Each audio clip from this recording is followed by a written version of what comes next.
number 17 and 18. This is the resolution on the ICC house arrest of former President Duterte. So move, Mr. President. Any objection? Hearing none, consideration of proposed Senate Resolution 144, taking into consideration number 17 and 18 is now in order. Secretary is directed to read the title of the resolution. Resolution expressing the sense of the Senate, requesting the International Criminal Court to hold former President Rodrigo Roa Duterte under house arrest for humanitarian considerations. Majority Leader. Thank you, Mr. President. May we recognize our distinguished minority floor leader, Senator Alan Peter Compañero Cayetano, to sponsor the measure. The Minority Leader, Senator Alan Cayetano, is recognized. Thank you, Mr. President. Mr. President, allow me to just say some words that is personal to me as a person, as a Christian, as a Filipino, as a senator of this republic. I remember, Mr. President, na pinag-uusapan kasi yung smuggling ng bigas at nandito po si then Mayor Duterte. In fact, dun muna siya naghintay sa kwarto ni Senator Pia. And in the course of their conversation, tinawag nila ako.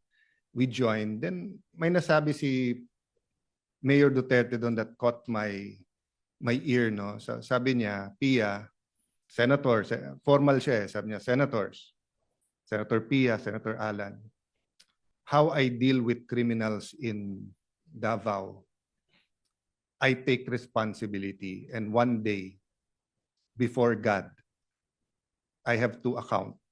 Not exact words, but basically ang sinasabi niya, nung na-elect siya, he has to take responsibility, and he knows there is an accounting. Few years later, September 29, 2015, hindi ko po makalimutan, lumipad po ako Davao. I asked him if he's running for president, and I asked him if I could join him. He took a piece of paper, he drew yung mga graduate ng PMA, police, and then pag nagiging colonel, nagiging militar, and then he started talking about corruption and how drugs corrupted the law enforcement, and then how it will spread sa judges, sa politicians, etc. No? Long story short, after that night, instead of asking him to run, sabi niya hindi siya tatakbo, or instead of asking him if I could run as his vice president, lumabas na lang sa bibig ko na if you run, I will be for you. If you choose me, I will campaign with you. If you don't choose me, I am now committed to you. And as we say, the rest is history. There's a lot of things that we have to account for. There's a lot of truths that have to be uncovered on the part of those who are pro-Duterte. There's a firm belief that it was to protect the human rights of all Filipinos, especially against the menace of drugs. On the side of some human rights activists, tingin nila this is some deranged maniac who just wants to kill everyone. So yun yung extremes. But I remember, I think a year, 2 years ago, I met a pastor, nagkwekwentuhan kami. Then he said a prayer, then he told me, you know, Alan, God wants you to know that Duterte is not as good as how his supporters describe him to be. But he is also not as bad as how his detractors want him to be or describe him to be. The point is, Mr. President, we can go back and forth about history, but the wheels of justice is moving, whether here in the country or in the ICC. Having said that, I know 3 things. 1, you are presumed innocent until you're proven guilty. And all human rights activists will say, yung tunay ha, hindi yung nagkukunwari na human rights activist. Ang sasabihin po, yung humanitarian treatment. Meron po kasing nagsasabing human rights activist pero siya, bakit siya? Hindi niya binigyan ng due process at pinatay niya. I can't help but remember people like Rene Sagisag who stood tall here in the Senate na kahit anong baho nung kaso o nung issue, pagtingin niya dapat may magtanggol, pagtatanggol niya. Di ba? Kasi sabi niya, they deserve a lawyer. no matter how you think they're guilty, etc. So there are a lot of human rights activists we should and we can and we should pay tribute to. But my point is this: it is not against the tenets of human rights to allow any person, especially a former president of the country, to be under house arrest or to be under a country supervised under ICI, especially in the condition of President Duterte. But one thing we don't want to do, no, is to see the former president suffer as if it is a punishment when he has not been convicted. So, Mr. President, this is not only for him, but it is for us as a nation. I cannot imagine what the country will do if something, I don't want to say it, but if something happens with him in the detention center at wala man tayong ginawa. So I'd like to thank you, Mr. President, the Majority Leader. I'd like to thank our colleagues that we took this up today, but I'd like to appeal to the palace na pag-aralan din nila. Just on that humanitarian, huwag nyo nang pansinin lahat ng tumitira o nagsasabi sa inyo o sa politika. Ang punto dito, he's a citizen of our country, he's 80 years old, he needs medical attention, he needs his family.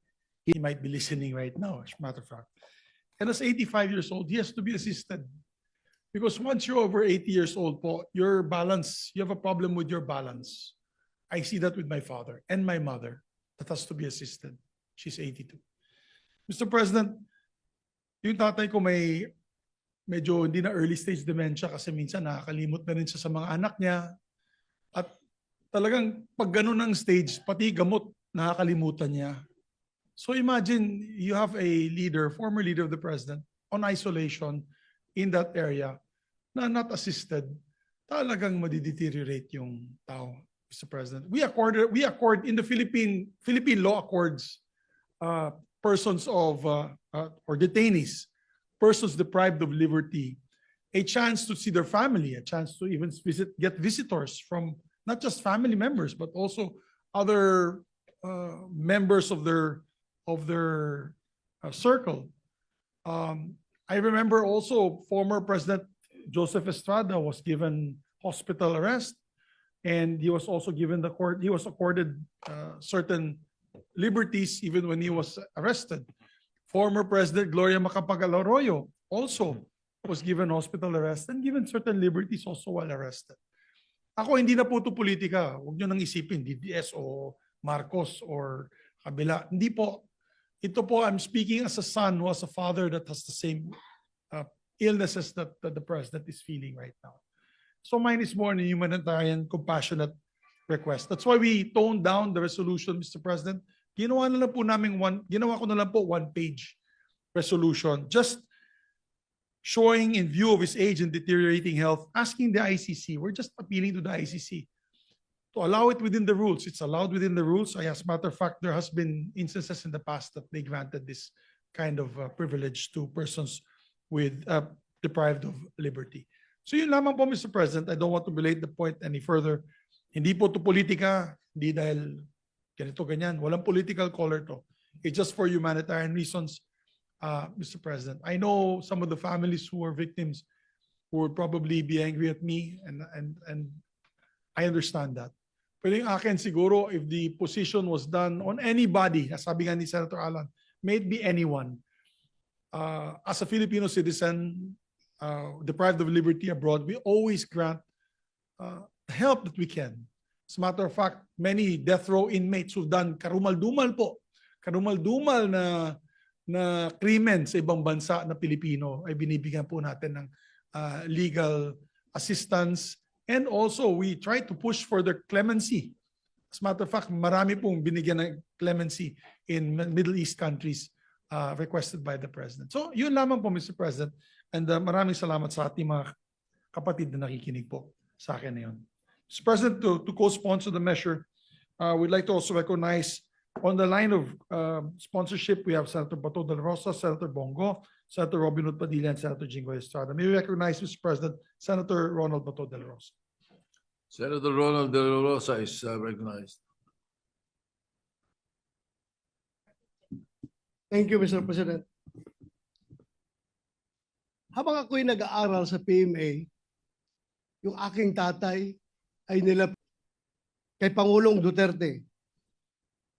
Alam ko, deep inside my heart, bilang aking pangalawang ama, si Pangulong Duterte, alam ko deep inside my heart na the same message ang gusto niyang iparating sa akin. Bato, pauwiin mo na ako sa Davao para makakain ako ng munggo. Makakain ako ng inuuna na isda. Kaya, pag aking pakiusap ngayon sa ating mga kasamahan sa bulwagang ito, na sana, hindi pa huli ang lahat. Hindi pa huli ang lahat na sana tayo magkakaisa. Kung mabigat man sa kalooban ninyo, ako'y nakikiusap. Na sana, isang tabi muna natin ang politika at ating paghariin sa ating puso ang ating pagiging Pilipino.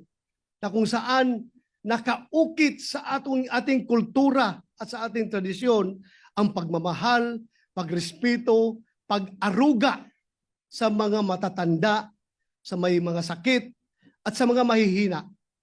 Yan po ngayon si Pangulong Duterte. He is old, he is sick, and he is very weak. Very weak na hindi na siya makatayo. Hirap na siya makatayo ngayon. Kaya ako pinakiusap sa inyo na sana bago huli ang lahat, alam ko suntok sa buwan itong ating pinapasa na resolution, Mr. President.